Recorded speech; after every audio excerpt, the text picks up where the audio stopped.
of the dark side. Greetings everybody, LWW coming with another Bedrock edition, part of the Better Together Minecraft series, and part of my Derping Around, actually, series. So it's kind of like a 3-in-1 combo here. Anyway, let's go check over here, so what we got over here. Alright, what is going on? This is probably going to be a short video, I'm not 100% sure. This is week 6 for working on my channel and videos for my channel and stuff. So, with that being said, it's not like I need any of this stuff. No, he's gonna blow up. He's gonna blow up. Oh, no, missed. Okay, good. I'm getting better at fighting these dudes. So, no. Is he dead? He's dead. Okay. Alright, so anyway, unfortunately, week 5 for working on my channel for videos and stuff was pretty rough.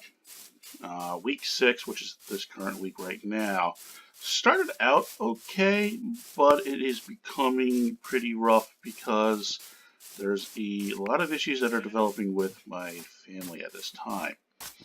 And so I can't put in as much time as I would like to for the planning on my videos and stuff that I've been able to previously. I got time in. I've been working on stuff when I can in between taking care of family business and whatnot. And I do have an idea of what I think I might do with this series now. So I just wanted to cover out some things I managed to find, and then we'll go from there. While exploring and stuff, we ended up finding something over Derping in the Extreme Hills section of this area, and let's check it out. Let's see what we found. Alright everybody, look, I was out exploring, trying to find some resources here. We're not too far from the base. You see those tall spruce trees right over there. That's actually the base. There's the swamp right over in here, so that's the plains. Alright, this is the, yeah, right, Extreme Hills. And look what I just found right here on the surface. It's a dungeon. My first dungeon in this version of Minecraft. It's a zombie. I wish it was a skeleton, but hey, you know, beggars can't be choosers. Let's see if we can deactivate it.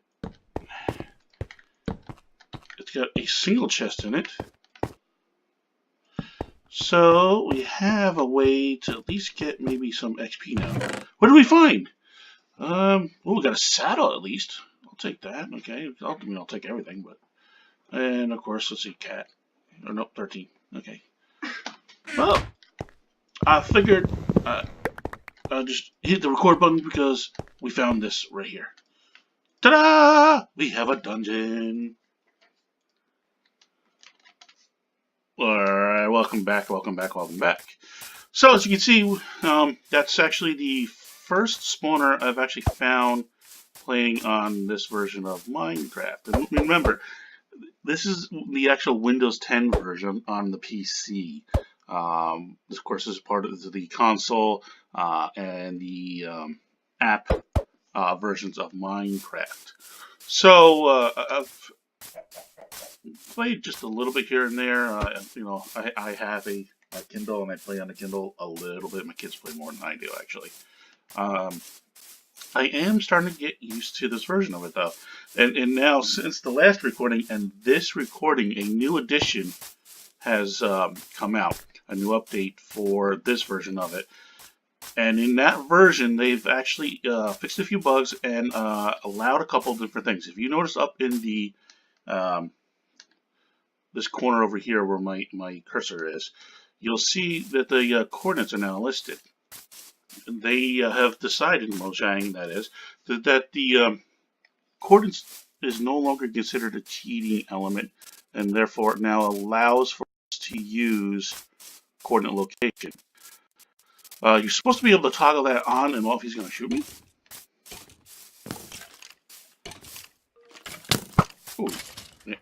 missed him. I actually missed him. Anyway, you supposedly can toggle that on and off. Unfortunately, I think when I generated the world, it didn't have that option initially. So my arrow's all the way up in the tree there. So in order for me to get it turned on, I actually had to turn it on before I open up the world. And therefore, I assuming I can't untoggle it inside the game. And to be honest, it was quite annoying initially. And the reason it was quite annoying is because it was big, it was bold, and it was right there on the left-hand side. And I'm like, why can't I like reposition this thing in a different place? Because right now where it is, it's just really, really annoying. So what I ended up finding, after looking at my settings and everything else, is that the GUI, the interface that we play with, for those who may not know, was set to the maximum sizable that it has. To be honest with you, I didn't actually pay attention to that initially when I started the series. I have since downsized it to the smallest setting, which actually lowers everything down and makes everything a lot better so it's not smacking me in the face. But it also shifted that coordinates, hope I can maybe come back and train you, and put it a little bit further up in the corner where it's not really so annoying. And the reason why that it's actually lowered down from the corner is because just above the coordinate listing is a hidden version of your character, and that when you do certain things, mostly if you crouch, your character appears. So therefore, that is a placeholder for your character, which is why the global positioning indicator is in the location it is, because it's below that hidden icon of your character. Alright, so, okay, what is going on here? What do we have here? A bunch of stuff. Alrighty, a couple other things I have found. Oh, dealing with Enderman. This version has a tendency of teleporting Enderman in front of your vision, at which point in time then you get attacked. I've been killed, I can't even begin to count how many times at this point, by Enderman because of accidental viewing of them. It wasn't like I wasn't even near them or anything, it's just they ported right in front of me, and next you know, I'm being attacked, and then of course I'm dead. Another thing I found is gravel in this world, or the series, is very, very deadly. At least for me anyway, because when I'm exploring underground, and I've now twice fallen because of gravel that's underneath me, and that gravel was actually above a lava pool, and I have fallen inside the lava pool and unable to get out in time before I burn up in the lava. I lost 2 suits of armor because of that, which is why I have no armor on me right now, because I haven't made any, and I'm trying to keep the iron for some of the other products that I'm hopefully going to try and make. Alright, let's see what else we got going on. You know, you guys already know about the trees. We have a fairly... Is that the cow? Okay. We have sheep, we have our cows, we have chickens. Okay. As you can tell, we also have our horses now. And we have pigs. So we have the basic animal sets. And hopefully I'll be working on farms for them down the road. You watch me derp my way through the nether over there, and and oh, there's the llama. There's that llama. If I can find a slime and get a hold of a slime ball, we can get a lead for him and get him over here. Anyway, I went through here to go collect some glowstone, and unfortunately, when I got through, there was a creeper that I had to actually go through. Which means it blew up, and dummy me forgot to actually leave a flint and steel. Now, normally when I go through the nether, I always leave a flint and steel on the other side, just for that reason.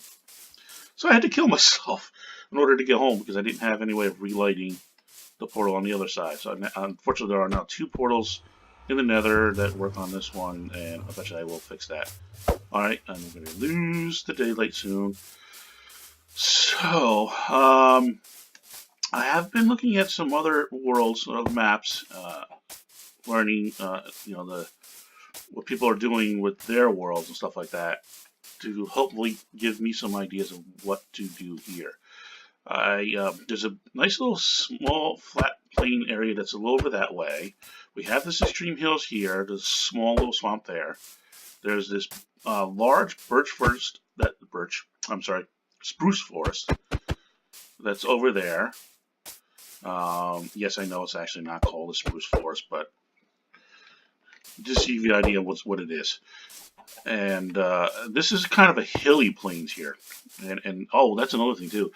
Since this new update, they've actually increased the spawning rate of the passive mobs, which is actually a fairly good thing. Which has allowed me to get those animals over there, and the leading them with like food has also been fixed, because every time you would go up or down a slot, they'd lose their attention, and of course it was a nightmare.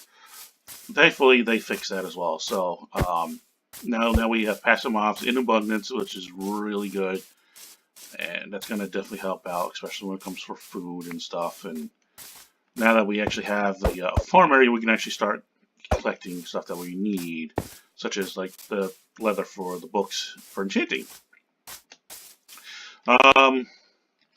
Anyway, so I'm pretty sure I'm going to start working on an actual build here, roughly around, I think in this area somewhere. I might have to level, so I have to look at it a little bit more. I'm working on the, it's in my head. Not that it's probably a good thing, guys. I just need to gather more resources. I've been trying to work on it as best as I could. Like I said, I apologize for that. That creeper just formed right there, and that guy just formed right there. Okay, let's go underground shortly. Yeah. Alrighty. I've been working underground, grabbing the resources and whatnot. Alright, so that's just a farm. That's just more farms. I'm getting ready to, hopefully, the one I'm working on will be kind of a garden type crop area. Now, working all the way down in here and digging and everything else, and getting hold of the right materials that I need and everything. I just wanted to quickly point out, while we did find that one dungeon up on top of that mountain over there, this is one of the areas where I died, was right there. I came across this nice little section, and lo and behold, what did I find? But another dungeon was right here. And as you can tell, I have now converted that dungeon over to a mob grinder. But that's not all. What I also found, not too far away from it, a second one. This one here is a skeleton. This one here is a zombie, which has allowed me to get the saddles for the horses. And this section basically marks off, if I'm at least within this area, they will both function at the same time. This is a lot of my work is what I've been doing, is working on getting these set up and rebuilt several times because of different changes and stuff that I've had to work with. So I have been working on the site. I have been doing everything. Like I said, I've died a few times. There's a lot down here for me to explore yet. As you can tell, that dark area I haven't even gotten to yet. So that's kind of like where we're at right now.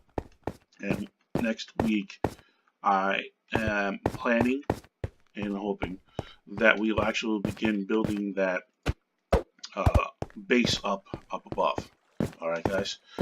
So, I apologize for the short episode, and mostly just a talkie type episode.